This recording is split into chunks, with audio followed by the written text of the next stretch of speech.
the warrior who refused to hate. There is an uncomfortable question hidden inside Vinland Saga, one that most action anime never asks. What if becoming stronger isn't the same as becoming better? For centuries, stories have celebrated the man who defeats every enemy before him. The greatest warrior is the one who wins the most battles. The loudest applause belongs to the sharpest sword. Then Thorfinn walks into that tradition and quietly tears it apart. As a child, Thorfinn believed the world was simple. Good people deserved to live. Bad people deserved to die. When his father was murdered, that belief didn't disappear, it became even stronger. He convinced himself that justice had only one face: revenge. From that moment onward, every sunrise had only one purpose: become stronger, kill Askeladd. Nothing else mattered. Not friendship, not home, not tomorrow. Because revenge has a remarkable ability to make the future disappear.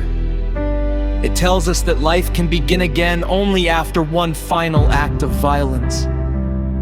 Thorfinn believed it completely. But hatred is a strange companion. It promises to carry your pain. Instead, it slowly becomes your identity. The boy chasing revenge eventually forgot who he was before the hatred began. Every battle made him stronger. Yet somehow, every battle made him smaller. His muscles grew, his world shrank, until it contained only one man: Askeladd. Then fate played its cruelest joke. Thorfinn never got his revenge. Someone else ended the story he had spent years writing. Imagine waking up one morning only to discover the purpose that kept you alive no longer exists. Who are you when the thing you've lived for is suddenly gone? That is the moment Vinland Saga stops being a revenge story and starts becoming something much deeper. Most stories end when the villain dies. Thorfinn's story begins there, because defeating another person was never his greatest challenge. Facing himself was, for the first time, silence entered his life, and in that silence came memories. The faces, the screams, the people who had names before they became casualties. War had taught him how to kill, it had never taught him how to live with killing. Then the story offers an answer that feels almost impossible. Not another sword. Not another battle. A farm.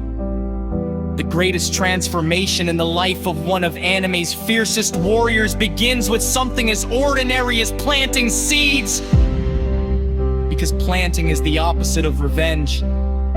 Revenge destroys what already exists. A seed believes in a future it will never see.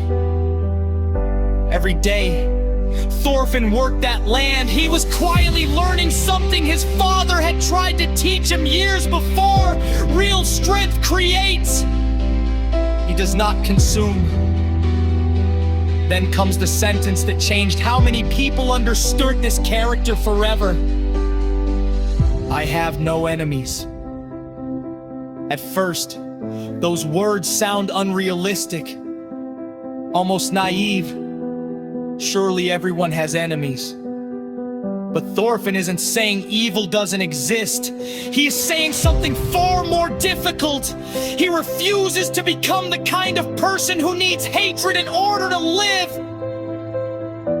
That is not weakness. That is discipline. Perhaps the greatest discipline a human being can possess.